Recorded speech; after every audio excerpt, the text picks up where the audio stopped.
रात का समय था। शहर की भागदौड़ से दूर एक पुरानी पहाड़ी पर बना हुआ सैकड़ों साल पुराना घड़ीघर चांदनी में किसी रहस्य की तरह चमक रहा था। लोग कहते थे कि उस घड़ीघर में आधी रात को समय रुक जाता है और जो भी उस वक्त वहां मौजूद हो उसकी जिंदगी हमेशा के लिए बदल जाती है। उसी शहर में आरव नाम का एक लड़का रहता था। उसे पुरानी जगहों, भूले हुए किस्सों और रहस्यमयी चीज़ों से अजीब लगाव था। एक शाम दादाजी की पुरानी किताबों में खोजते हुए आरव को एक अजीब नक्शा मिला जिस पर घड़ी घर का निशान बना था। जिज्ञासा आरव को उसी रात घड़ी घर तक खींच लाई। ठंडी हवा, सुनसान रास्ता और दूर चमकती बिजली, सब कुछ जैसे उसे बुला रहा था। घड़ी घर के अंदर धूल, जाले और टूटी सीढ़ियों के बीचों बीच एक पुरानी सुनहरी जेब घड़ी रखी थी। जैसे ही आरव ने वो घड़ी उठाई, पूरा कमरा नीली रोशनी से भर गया और हवा में एक चमकता हुआ समय दरवाज़ा बनने लगा। और तभी उस रोशनी के बीच से एक लड़की बाहर गिरी। उसके कपड़े अलग थे, कलाई पर चमकता हुआ एक अजीब सा बैंड था। होश में आते ही उसने घबराकर सिर्फ एक सवाल पूछा, ये कौन सा साल है? और आरव समझ ही नहीं पाया कि उसके सामने क्या खड़ा है। उसका नाम आयरा था और वो साल 2096 से आई थी। शुरुआत में आरव को यकीन नहीं हुआ, लेकिन आयरा की बातें झूठ नहीं लग रही थी। आयरा के लिए यह दुनिया नई थी।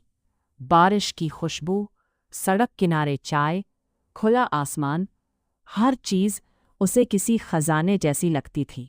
पुराने पुल से बहती नदी को देखते हुए दोनों घंटों बैठते। उनके बीच खामोशियों में भी प्यार उतरने लगा था। एक दिन आयरा को पुरानी रिकॉर्ड्स में एक डायरी मिली जिसमें लिखा था, जो इंसान अपने समय से बाहर चला जाए उसे वापस लौटना ही होगा। आयरा का टाइम बैंड अब बार बार लाल चमकने लगा था। घड़ियां रुकने लगी थी, समय उसे वापस बुला रहा था। जब आयरा ने आरव को बताया कि उसे वापस जाना होगा, तो जैसे उसकी दुनिया रुक गई। कुछ प्यार ऐसे होते हैं जिन्हें इंसान चाहकर भी रोक नहीं सकता।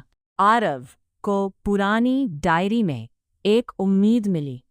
अगर समय का दरवाज़ा फिर खुले तो वे एक दूसरे के लिए ऐसा संदेश छोड़ सकते थे जो वक्त के पार भी पहुंच सके।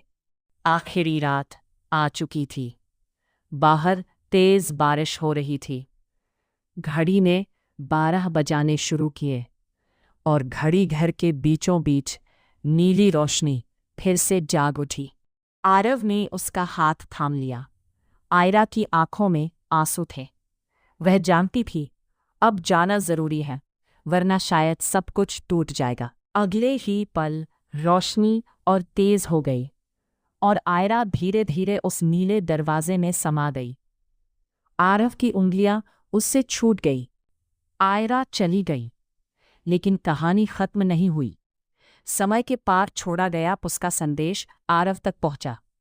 सालों बाद उसी घड़ी घर में वक्त ने उन्हें एक आखिरी बार फिर मिला दिया। अगर आपको ये वक्त के पार वाली मोहब्बत की कहानी पसंद आई हो तो वीडियो को लाइक ज़रूर करें। कमेंट करके बताइए कि अगर आपको मौका मिले तो आप किस दौर में जाकर अपनी मोहब्बत ढूंढना चाहेंगे। और ऐसी ही रहस्यमयी, इमोशनल और दिल छू लेने वाली कहानियों के लिए चैनल को सब्सक्राइब करना मत भूलिए।